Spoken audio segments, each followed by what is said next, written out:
Muy buenas noches, bienvenidos a Sala de Prensa de Noticias Caracol Ahora, como todos los días, cumpliendo la cita con ustedes, nuestros televidentes, que nos ven a través de nuestra plataforma de Noticias Caracol Ahora, para hablar de los temas del día. Hoy vamos a tocar uno bien interesante y muy polémico, y que por supuesto, como casi todos los temas que se abordan en nuestro país, terminan metidos en un componente político.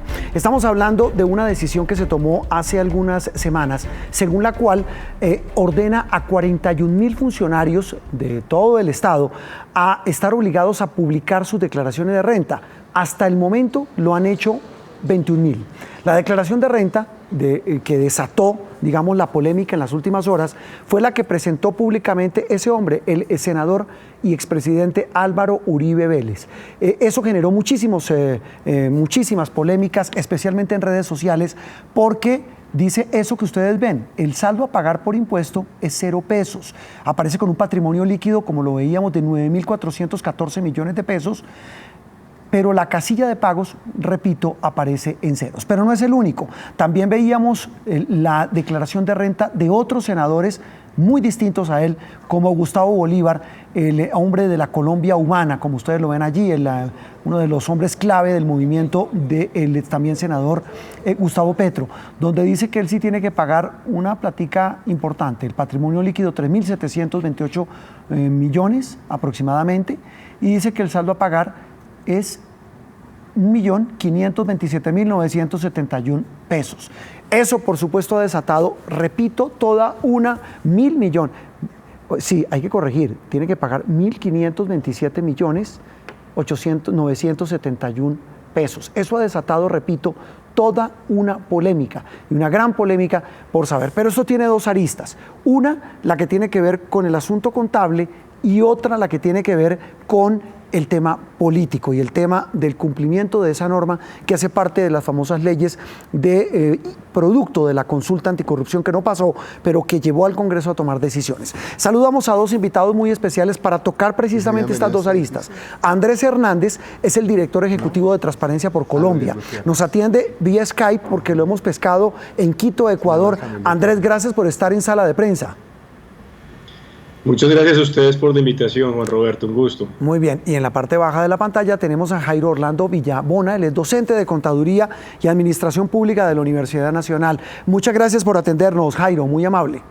Muy bien, bueno, vamos a arrancar, y quiero arrancar con Andrés, de Transparencia por Colombia, para que hablemos del tema de esta decisión que se tomó. Repito, esta fue una de las leyes fruto, hijas, si se le puede llamar de alguna manera, de la ley anticorrupción.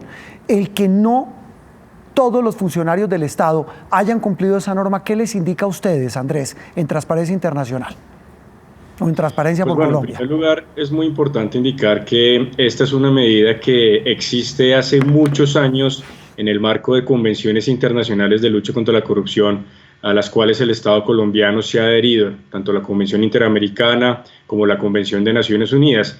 Y es realmente algo tardío que en Colombia podemos tener un sistema de divulgación como lo que tenemos hoy en día a partir de la ley 2013-2019.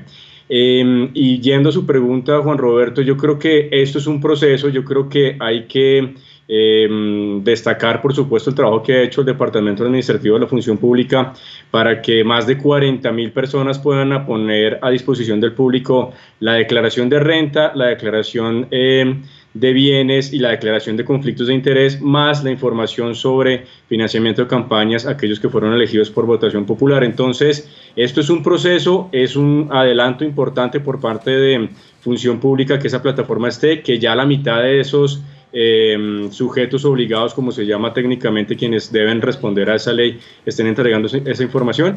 Y bueno, por supuesto hay un llamado a que se pueda completar el universo completo, pero creemos desde Transparencia por Colombia que es un paso importante y que precisamente ahora lo que nos corresponde es empezar a analizar ese tipo de información.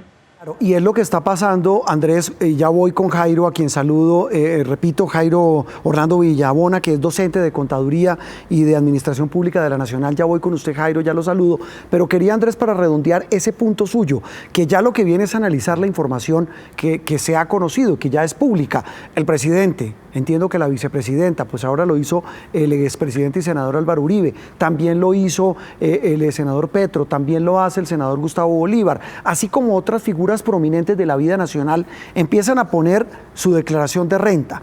Cuando usted dice eso hay que analizarlo, ¿cómo hay que analizarla? Pues hay dos formas de hacer esto. La primera es entrar a conocer y a detallar, por supuesto, quienes tengan el conocimiento tanto contable como en términos financieros, los temas de declaración de renta y los temas de bienes. La de conflictos de interés además es muy importante y por eso el gran paso que se ha dado con esta ley es que sea de conocimiento público para que no sea solamente los órganos de control, sino la ciudadanía en general quienes puedan contribuir al escrutinio de esta información. Pero lo segundo que es muy importante, Juan Roberto, es que hoy por supuesto estamos de alguna manera en la efusividad de poder conocer esta información que por años los ciudadanos hemos estado buscando, pero lo segundo es poder empezar a trazar las series históricas de esto. La ley indica que anualmente esta información se tiene que actualizar y ahí es donde está sobre todo lo que nos debe llamar la atención, es decir, qué variaciones van a haber entre un año y el otro para los funcionarios, sobre todo los de alto nivel y los que tienen en sus manos decisiones muy importantes de recursos públicos respecto a si varía o no su declaración de impuestos, de bienes y de declaración de conflictos de interés. Por supuesto, que eso es fundamental, establecer lo que hoy declaran con lo que van a declarar el año entrante. Pero mire, Andrés, ahí hay un tema fundamental y es el siguiente, y es que como usted dice, se empieza a analizar la información y la espuma de la polémica y de la polarización a veces no nos deja ver como la esencia, pero empieza la gente a preguntarse por qué incluso unos altos funcionarios, a unos prominentes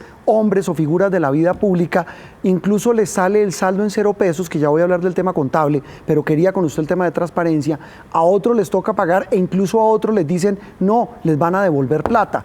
¿Eso qué lectura y qué mensaje envía a los colombianos? Más allá, digamos, del mensaje como tal de transparencia, el presentar su declaración de renta. Pues yo creo que el mensaje y el paso que estamos dando es que avancemos hacia ese mensaje de integridad pública, de ética pública, en el cual nuestros representantes elegidos no son cualquier persona, son personas que tienen en sus manos unas decisiones que le afectan a la sociedad en su conjunto y en ese sentido tienen una responsabilidad aún mayor en términos de rendición de cuentas y transparencia. Entonces, por supuesto, le dejo el tema contable a los expertos, pero aquí es donde entonces tenemos que entrar a escuchar de parte de quienes están entregando esta información las explicaciones del caso y, por supuesto, si esto activa algún tipo de alerta por parte de órganos de control, que eso empiece a generarse. Entonces, yo creo que aquí hay un paso muy significativo, importante, más allá de, como lo decía Juan Roberto, de la espuma, de la efusividad del tema, sí a que sigamos avanzando en Colombia, que la responsabilidad pública tiene unos niveles de transparencia, de ética y de integridad mucho más altos y eso es lo que esperamos en la ciudadanía. Mire, una de las reflexiones más recurrentes que veía uno en medio de toda esta polémica nacional por el cuento o por la decisión o por la del expresidente Uribe de presentar su declaración de renta, la del senador Bolívar, la del senador Petro, la del presidente Duque, la de la vicepresidenta, entre otros, es que dicen que de todas maneras presentar la declaración de renta no es suficiente acto de transparencia, incluso se pide mucho más. Usted dice, mire, hay que presentar el tema del conflicto de intereses, que ese es clave, que a veces es más importante que la misma declaración de renta, pero también decía, por ejemplo, sí, pero es que hay otras estrategias y aclaro, no estoy diciendo que lo están haciendo estos personajes que mencioné, pero hay otras estrategias como los Panama Papers o algún otro tipo de estratagemas para esconder la plata, en el caso de que la tengan. Sin lugar a dudas, hoy en día y es el gran problema de la corrupción que enfrentamos en esta modernidad, que se trabaja alrededor de redes de corrupción y de instrumentos muy sofisticados. ¿Cuál es el paso que estamos dando? Que aquí hay una entrega pública de información, se está entregando, digamos, se está dando de alguna manera un mensaje a la ciudadanía de que esa es la situación de estos funcionarios públicos. En caso de que haya alguna irregularidad que puede ser descubierta a partir precisamente del análisis de información o de cualquier otro instrumento que tengan los órganos de control, pues eso quiere decir que, pues por un lado, hay lugar a unas sanciones, pero por otro lado que realmente no están cumpliendo con un nivel de integridad pública, que es el demandado y esperado por la ciudadanía. Entonces, mucha gente puede decir que esto no sirve para nada, todo lo contrario, nosotros vemos que esto realmente sirve precisamente para no empezar la tarea de cero, por supuesto, en los casos que aplique por parte de los órganos de control de la justicia, porque aquí de alguna manera estamos evidenciando, estamos haciendo esa divulgación y poniendo a la luz pública lo que estos funcionarios nos están entregando. Así que sin duda es, por supuesto, no una varita mágica, no hay varitas mágicas en la lucha contra la corrupción,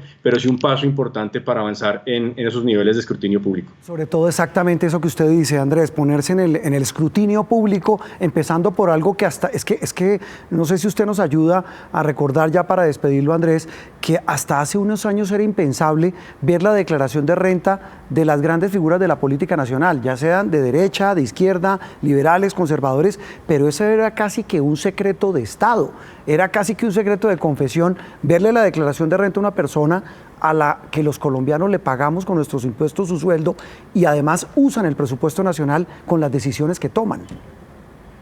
Exacto, Juan Roberto, eso es un punto muy importante y no nos podemos olvidar. En Colombia ya existía una obligación de presentar una declaración de bienes y patrimonio al Departamento Administrativo de Función Pública, pero por años esa información fue de manera confidencial, no fue divulgada a la ciudadanía. Por supuesto, hoy estamos dando un paso a que eso se entregue. Lo mismo en términos de declaración de renta. Es un tema que incluso ha contado en la mayoría de países del mundo, si no en todos, de protección constitucional, pero el paso importante es, de nuevo, que hay una responsabilidad pública adicional y eso amerita que podamos conocer todos los colombianos esta información. Así que muy importante y ojalá que podamos seguir haciendo los análisis cruzados de esos instrumentos junto con el de declaración de conflictos de interés y de esta manera seguir avanzando en transparencia en nuestro país. Creo que era el gobierno pasado que decía que tanto los bienes como las actuaciones de quienes están al servicio del Estado, y repito,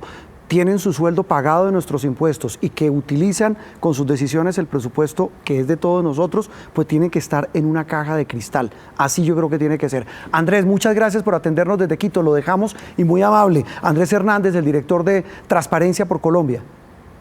Muchas gracias, Juan Roberto. Muy bien, Andrés. Esa es la parte, él decía, dejémosle a los expertos contables el análisis de los números. Y por eso hemos invitado a Jaime Orlando Villabona, que es docente, repito, de Contaduría y de Administración Pública de la Universidad Nacional. Profesor Villabona, gracias por atendernos.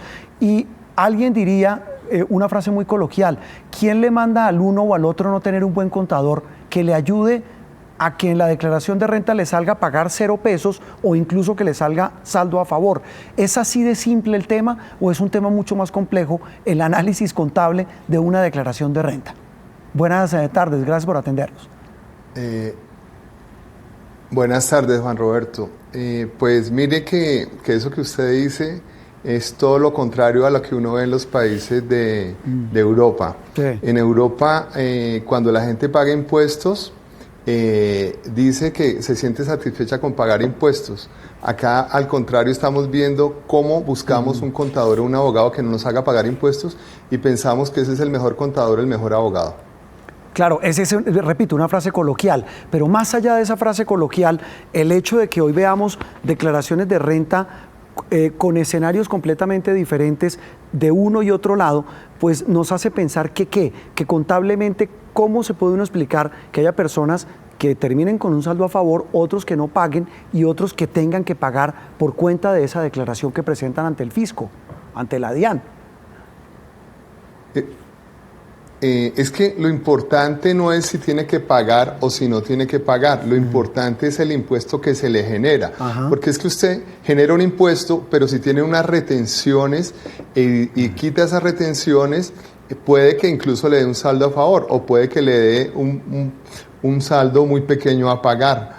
O pueden existir varios escenarios, pero lo importante no es tanto el valor a pagar, sino lo importante es el impuesto neto de renta que se le genera a la persona. Eso es lo más importante, José Roberto. O sea, no es tanto lo que pague o no pague, sino el impuesto neto de renta que se le generó. Y más importante que eso es la tasa efectiva de impuesto, que es algo de lo que no se habla en Colombia y yo no he escuchado casi a ningún medio de comunicación que hable de la tasa efectiva de tributación, que es lo que más se debe analizar. ¿Qué es la tasa efectiva de impuesto o de tributación, profesor Villabona?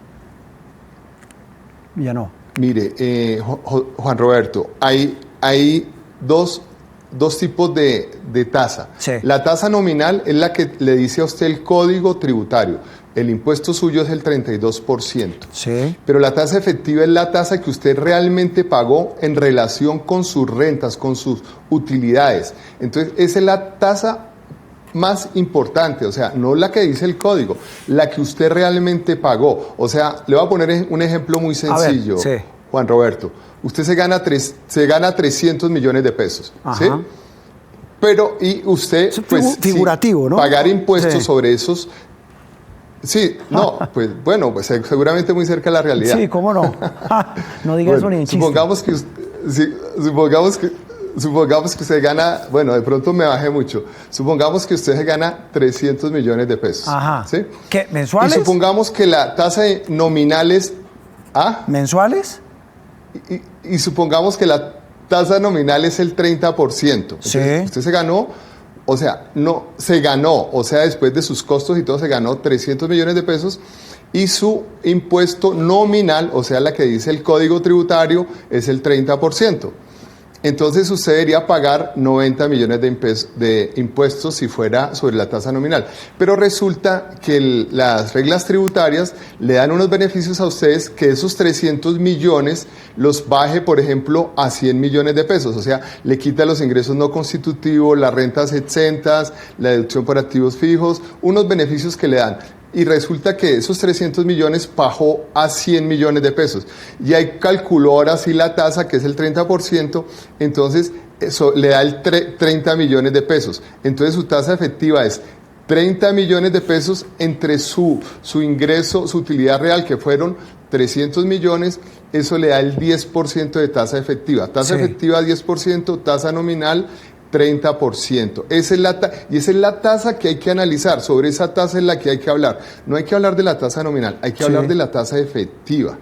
Y al hablar de esa tasa efectiva, señor Villabona, el tema clave es, ¿se está haciendo bien esa declaración de renta? No tanto desde el punto de vista de los contadores, sino desde el punto de vista del fisco, del erario, de la hacienda pública, de la DIAN. ¿Está haciendo bien ese cálculo?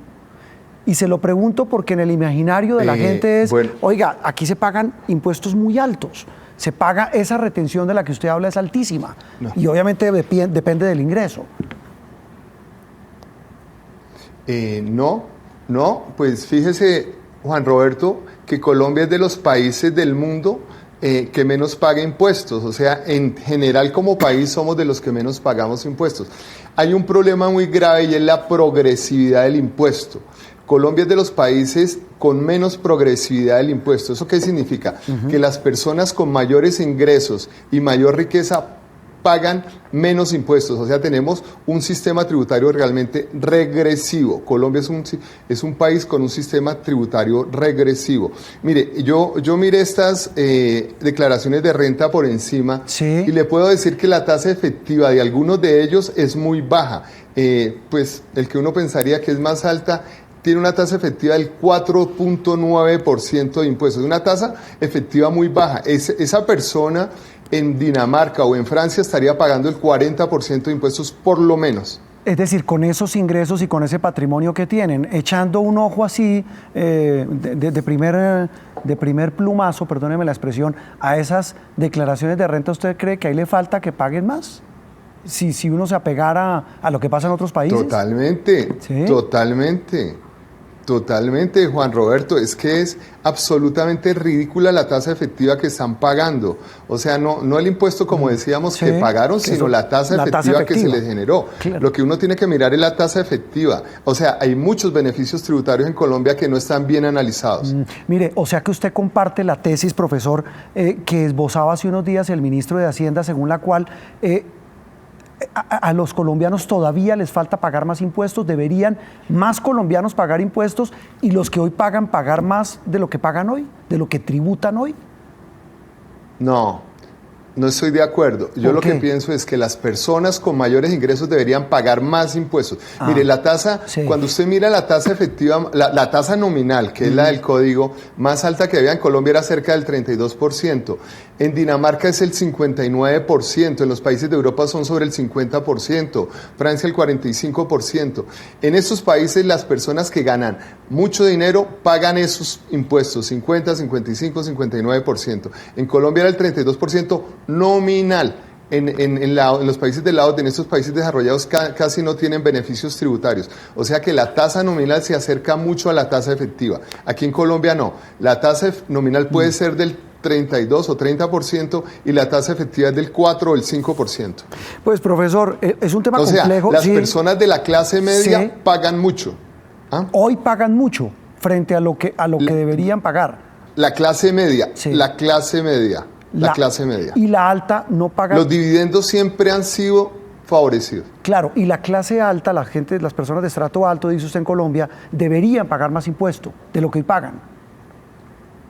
Totalmente, totalmente.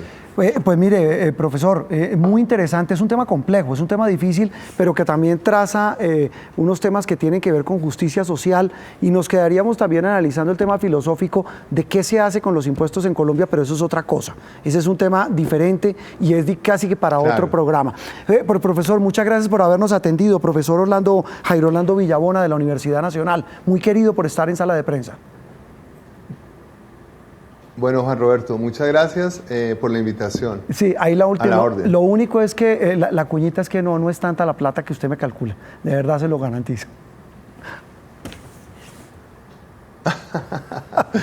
Yo me imagino. No, se imagino que no. Muy bien, el profesor Villanueva con un tema, repito, difícil, un tema complicado y un tema que genera mucha polarización, pero como ustedes acaban de ver con un experto, hay que meterle número. Lo más importante, dice él, es que personas de muy altos ingresos en Colombia deberían pagar más impuesto, incluyendo aquellos que ya han hecho pública su declaración de renta, repito, por cuenta de esa ley.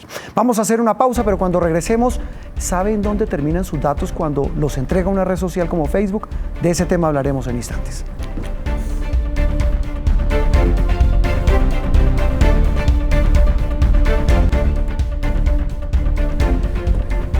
Muy bien, seguimos en Sala de Prensa de Noticias Caracol Ahora. La Superintendencia de Industria y Comercio, la Superindustria de Comercio, ratificó una orden que impartió a Facebook en enero del año 2019, el año pasado, hace exactamente un año.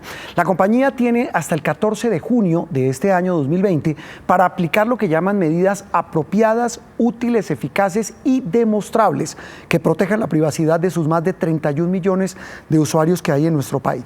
Esta firma estadounidense ya había apelado la orden y el organismo, la superintendencia, la acaba de ratificar en febrero de este año. Escuchemos lo que dice un experto en redes sociales sobre las implicaciones de esta decisión que, repito, afecta a Facebook. Los datos personales básicamente son esas interacciones que tú haces con temas, con conversaciones, con los likes, con el me gusta, con el corazoncito, con la carita feliz. Eso configura una serie de información personal de tus gustos y preferencias, incluso de tus consumos.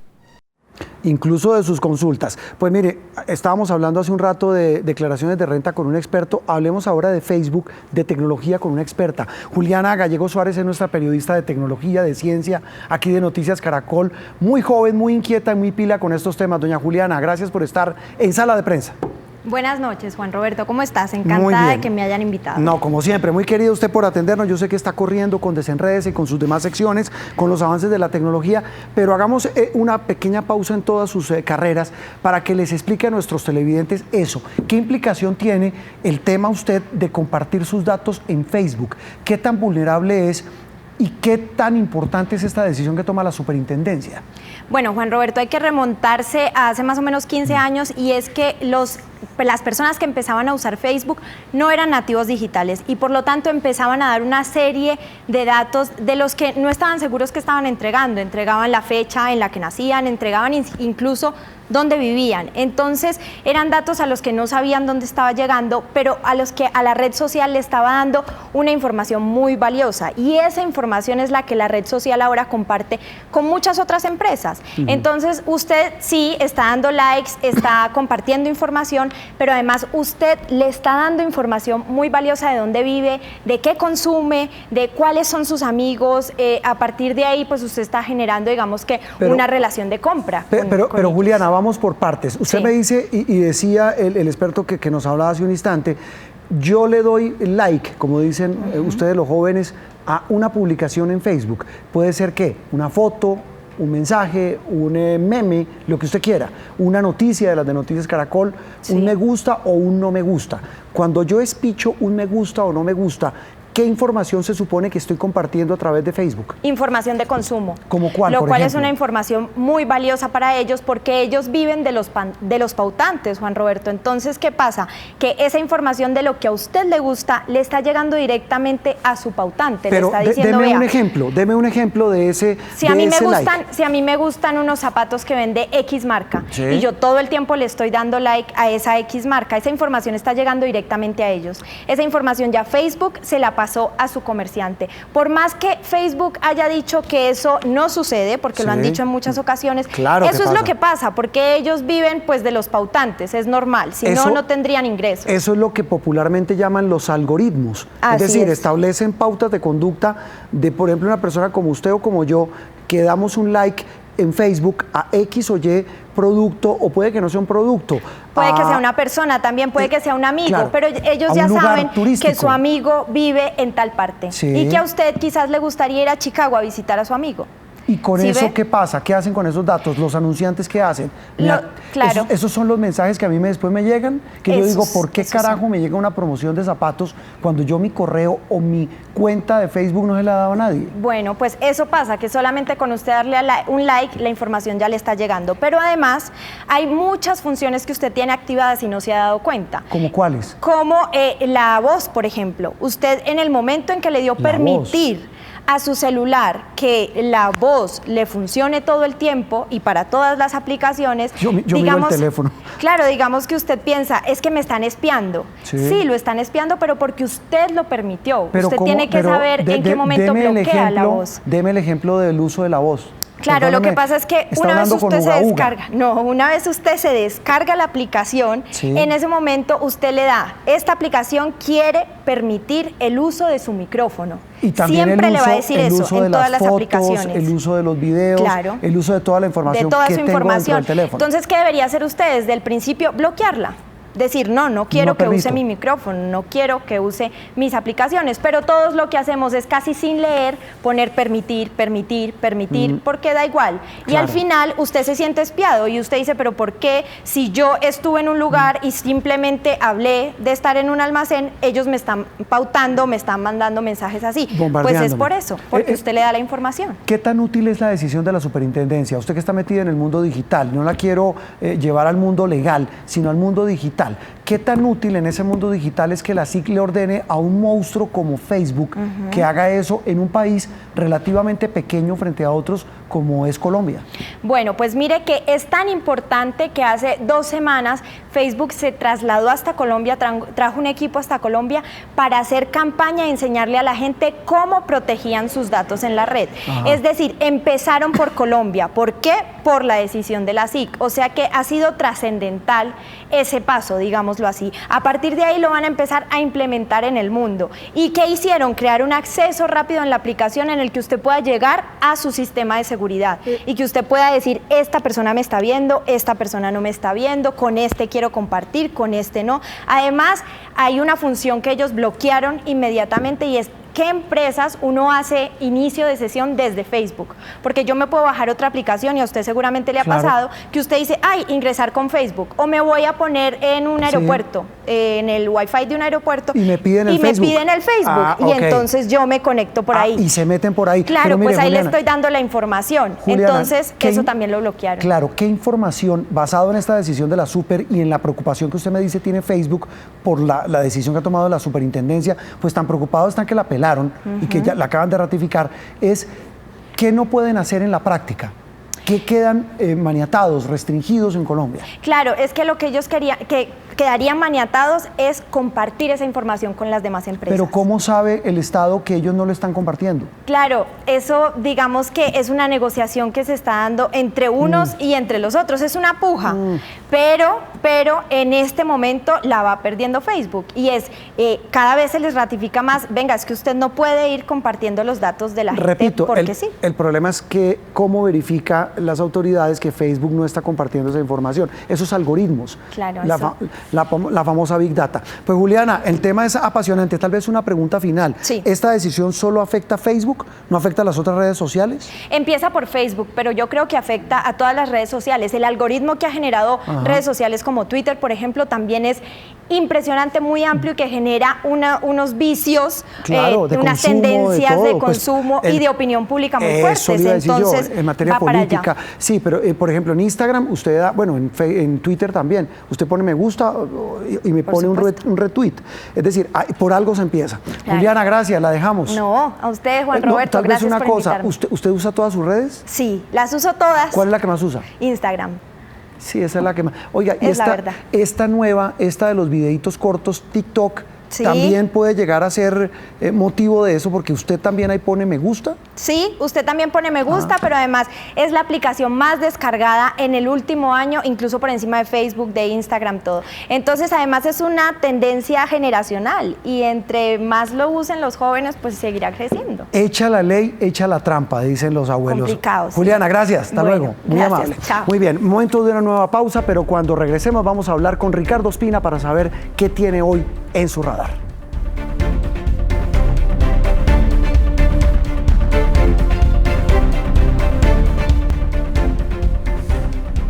Muy bien, vamos a hablar ahora con Ricardo Ospina de lo que tiene hoy en su radar. Ricardo.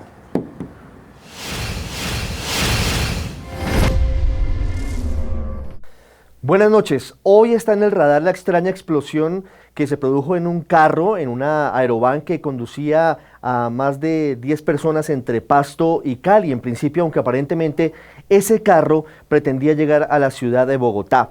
En principio, anoche cuando se conoció la noticia, se dijo que se trataba de un atentado terrorista y que por eso había explotado ese carro cerca del municipio de Rosas, una zona del sur del Cauca con muchas dificultades en materia de orden público. El saldo fatal de ese punto y de esa explosión fue de 7 personas muertas y otras 13 heridas.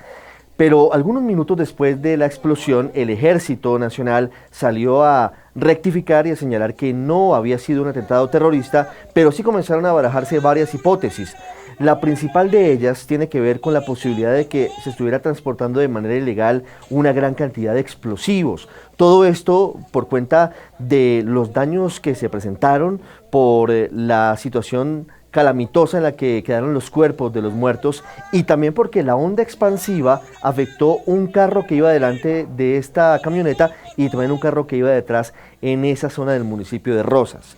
Por eso las autoridades ya están adelantando varias investigaciones y pretenden establecer para qué estaban moviendo esos explosivos desde Pasto aparentemente hacia el centro del país. Y hay dos hipótesis. La primera de ellas habla de la posibilidad de que se pretendiera utilizar esta cantidad de explosivos para atentados en alguna zona particular de Colombia, y la otra podría ser que se utilizara ese tipo de explosivos para ataques y también para minería ilegal. Todo esto, que apenas es materia de investigación, el ministro de Defensa viajó a Popayán para encabezar un consejo de seguridad y el presidente Iván Duque también ha estado en las últimas horas en esa zona del país, se suma a una situación de alerta en varias zonas de Colombia por cuenta del paro armado de la guerrilla del ELN, que según el gobierno ni fue paro armado ni fue masivo. Eso lo dijo el alto comisionado para la paz Miguel Ceballos en las últimas horas en una declaración que ha sido importante pero controvertida, porque desde el Catatumbo, desde Arauca y desde el Bajo Cauca, además de otras zonas de Colombia, están criticando al gobierno por lo que consideran intentar minimizar los efectos reales para miles de colombianos en esas zonas del país que no pudieron salir de sus casas, que tuvieron que abastecerse con varios días de anterioridad, y también por las consecuencias que se presentaron, entre otras la quema de vehículos, la muerte de un cabo en la zona del Catatumbo y otros efectos nocivos para miles de colombianos. Muy bien, con el radar de don Ricardo Ospina terminamos Sala de Prensa aquí en Noticias Caracol Ahora. Feliz noche para todos. Nos vemos Dios mediante mañana a la misma hora.